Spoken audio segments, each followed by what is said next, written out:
ഈ റിപ്പോർട്ട് പ്രകാരം രണ്ട് പ്രധാനപ്പെട്ട കാര്യങ്ങളാണ് ക്രമക്കേടുകളിൽപ്പെടുന്നത്. ഒന്ന്, ഈ കരാർ ഒപ്പിട്ടിട്ടില്ല. കരാർ സർക്കാരുമായി ഒരു കൺകറൻസ് ഇല്ലാതെയാണ് കരാർ ഒപ്പിട്ടത്. അതിനുശേഷമാണ് സർക്കാർ അനുമതി കൊടുത്തത്.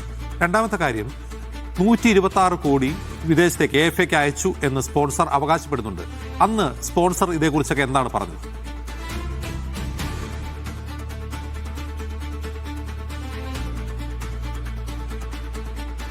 അജിംസെ, കലൂരിലെ ജവഹർലാൽ നെഹ്റു സ്റ്റേഡിയത്തിലാണ് ഈ മത്സരം നടത്താൻ തീരുമാനിച്ചിരുന്നത്. Jawaharlal Nehru stadium greater Cochin development authority എന്ന തദ്ദേശ വകുപ്പിന് കീഴിലുള്ള ഒരു സർക്കാർ ഏജൻസിയുടെ ഒരു സ്ഥാപനം, ഒരു മൈതാനമാണ്. ഈ മൈതാനം കാര്യമായ കരാറുകളൊന്നുമില്ലാതെ, വ്യക്തമായ കരാറുകളില്ലാതെ നവീകരണത്തിനായി ഈ റിപ്പോർട്ടർ ബ്രോഡ്കാസ്റ്റിംഗ് കമ്പനിക്ക് വിട്ടുകൊടുത്തു എന്നുള്ളതാണ് ഏറ്റവും പ്രധാനമായി അന്നുയർന്ന ആരോപണം.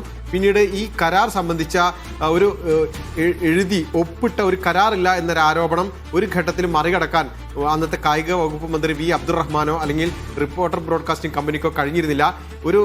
ഒരു തട്ടിക്കൂട്ട് കരാറാണ് ആ വിഷയത്തിൽ ഉണ്ടായിരുന്നത് എന്നുകൂടി വ്യക്തമായിരുന്നു. സ്പോർട്സ് കൗൺസിൽ, അതുപോലെ തന്നെ സംസ്ഥാന സ്പോർട്സ് കൗൺസിലും, അതുപോലെ GCDAയും ഈ റിപ്പോർട്ടർ ബ്രോഡ്കാസ്റ്റിംഗ് കമ്പനിയും, ഈ 3 പേർ ഉൾപ്പെട്ട ഒരു ധാരണ മാത്രമാണ് ഉണ്ടായിരുന്നത്. അതിൻ്റെ അടിസ്ഥാനത്തിലാണ് ഈ ഒരു സ്റ്റേഡിയം നവീകരണത്തിനായി ഈ റിപ്പോർട്ടർ ബ്രോഡ്കാസ്റ്റിംഗ് കമ്പനിക്ക് വിട്ടുകൊടുത്തത്. ഈ മത്സരം നടക്കില്ല എന്ന് വ്യക്തമായതോടുകൂടി പിന്നീട് ഈ പണികൾ ഉഴപ്പാൻ റിപ്പോർട്ടർ ബ്രോഡ്കാസ്റ്റിംഗ് കമ്പനി ശ്രമിച്ചത് പിന്നീട് മറ്റൊരു വിവാദമായി ആ ഘട്ടത്തിൽ ഉയർന്നു. പിന്നീട് വലിയ സാമൂഹ്യ സമ്മർദ്ദം ഉയർന്നപ്പോഴാണ് 70 കോടി മുടക്കിയാണ് തങ്ങൾ ഇത് നവീകരിക്കുന്നതെന്നും 1 രൂപ തങ്ങളിൽ നിന്ന് പറ്റിയിട്ടില്ലെന്നുമെല്ലാം പറഞ്ഞ് റിപ്പോർട്ടർ ബ്രോഡ്കാസ്റ്റിംഗ് കമ്പനിയുടെ അധിപനായ ആൻഡോ അഗസ്റ്റിൻ രംഗത്ത് വരുന്നത്. മറ്റൊരു പ്രധാനപ്പെട്ട കാര്യം, 70 കോടി രൂപ മുടക്കി എന്ത് നവീകരണമാണ് അവിടെ നടത്തിയത് എന്ന ചോദ്യത്തിന് പലപ്പോഴും ഇവർക്ക് ഉത്തരമുണ്ടായിരുന്നില്ല. ഈ കായിക രംഗത്തെ വിദഗ്ധരെല്ലാം പറഞ്ഞത് 125 കോടി മുടക്കിയാൽ ഒരു പുതിയ സ്റ്റേഡിയം നിർമ്മിക്കാം എന്നുള്ളതാണ്.